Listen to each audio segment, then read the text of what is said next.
कहानी की शुरुआत अजय सिंह नाम के एक डांसर से होती है जो कि एक शो में परफॉर्म कर रहा था। इधर शो खत्म होने के बाद कहानी डॉन नाम के एक आदमी के पास जाती है। उसकी बातों से पता लगता है कि वह लोगों को पैसे उधारी पर दिया करता है। डॉन का असली नाम फैटी है और फैटी एक बार का ओनर है। फैटी के नीचे ही सिक्योरिटी के रूप में जेडी नाम का एक बंदा काम करता है। अभी थोड़ी ही देर में वहाँ पर अजय भी अपना शो खत्म करके वहाँ पर पहुंच जाता है। अजय वहाँ पर ऐसे आता है जैसे कि वह कोई बड़ा स्टार हो। अपने सनग्लासेस सभी को थमाने लगता है, लेकिन फैटी के सामने आते ही उसकी बोलती बंद हो जाती है। यहाँ फैटी और अजय के बीच में काफी देर बहस चलती है और इसी बहस के बीच में हमें पता लगता है कि अजय ने फैटी से ढेर सारे पैसे उधार लिए हैं और उधार चुकाने का समय अब आ चुका है और इसी वजह से फैटी अपने दिए गए पैसों की मांग कर रहा है। लेकिन अभी अजय के पास बिल्कुल भी पैसे नहीं है। अजय फैटी को विश्वास दिलाता है कि उसे एक अच्छा रोल मिलने वाला है। अगर सब कुछ ठीक रहा तो वो वहाँ से पैसे कमाकर सारे पैसे चुका देगा। लेकिन अब मैटी बिल्कुल भी अजय के ऊपर विश्वास करने वाला नहीं था। वह तुरंत उसे धमकाता है और कहता है कि मुझे सिर्फ 12 घंटे में पैसे चाहिए, चाहे वो अपनी गर्लफ्रेंड से मांगे या फिर अपनी बहन से। मुझे सिर्फ अपने पैसे से मतलब है। मैटी कई बार अजय को कॉल कर चुका था, लेकिन अजय ने उसका फोन एक भी बार नहीं उठाया। इस पर अजय सफाई देता है कि उसका फोन टूट गया था। तो मैटी कहता है कि फोन टूट गया तो कोई बात नहीं, अगर तुम्हारा चेहरा ये टूट गया तो तुम किसी लायक नहीं रहोगे। अब अजय के पास जितने भी पैसे थे वह सारे के सारे पैसे निकालकर मैटी को दे देता है। लेकिन मैटी के लिए उतने पैसे बिल्कुल भी काफी नहीं थे। वो तुरंत और भी पैसे लाने के लिए यानी कि पूरे पैसे चुकाने के लिए अजय को रात के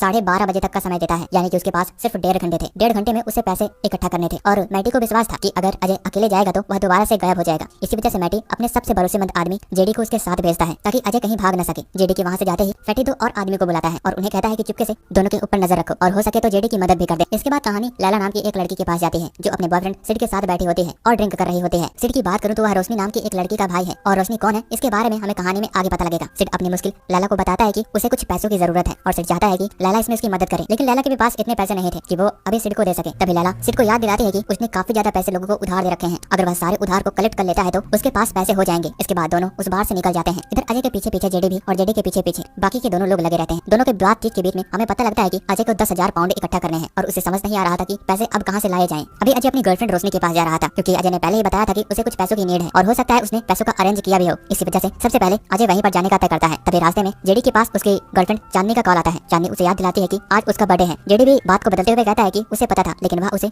सरप्राइज देना चाहता था और इसीलिए ऐसा नाटक कर रहा था। तभी जेडी चांदनी से कहता है कि मुझे तुम्हारे भाई से बात करनी है जिसका नाम जैकी है। पहले तो चांदनी उसकी बात उससे नहीं करवाती, लेकिन जेडी के बार बार कहने पर आखिरकार वो जैकी को फोन दे देती है। वो जैकी को सारी बात बताता है कि वह कैसे मुश्किल में फंस चुका है। अब उसे ही उसकी मदद करनी होगी और जेडी किसी तरह करके जैकी को अपने काम के लिए मनवा लेता है। इधर अजय अपनी गर्लफ्रेंड रोशनी के घर पहुंच जाता है और वहां पर जाकर सबसे पहले फ्लर्ट करने लगता है और पैसों के बारे में पूछता है। लेकिन अभी रोशनी के पास पैसे जुगाड़ नहीं हो पाए थे। यहाँ पर अजय पैसे मांगने की वजह यह बताता है कि उसकी बहन प्रेग्नेंट है और ऑपरेशन कराने की वजह से उसे पैसों की नीड है। अगर पैसे जल्द नहीं मिले तो काफी ज्यादा दिक्कत हो सकती है। अजय अपनी बातों से रोशनी को इमोशनल करने लगता है कि वो अपनी बहन से बहुत प्यार करता है और उसे खोना नहीं चाहता। पैसे ना मिलने पर अजय वहाँ से वापस आ जाता है। इधर हम दोबारा से सिड के पास का सीन देखते हैं। सिड और उसकी गर्लफ्रेंड लैला एक दूसरे बार में गए होते हैं जहाँ पर सिड अपनी एक्स गर्लफ्रेंड नताशा को पाता है। और मैं यहाँ पर क्लियरिफाई कर दूं कि नताशा अजय की सिस्टर है और अभी नताशा एक अमीर लड़के के साथ बैठकर डिनर कर रही होती है। यह सब देखकर सिड को थोड़ा बुरा लगता है और इसके बारे में लैला को भी पता था। लैला जानती थी कि नताशा के पास अभी पैसे मौजूद होंगे और इसी वजह से वह सिड से कहती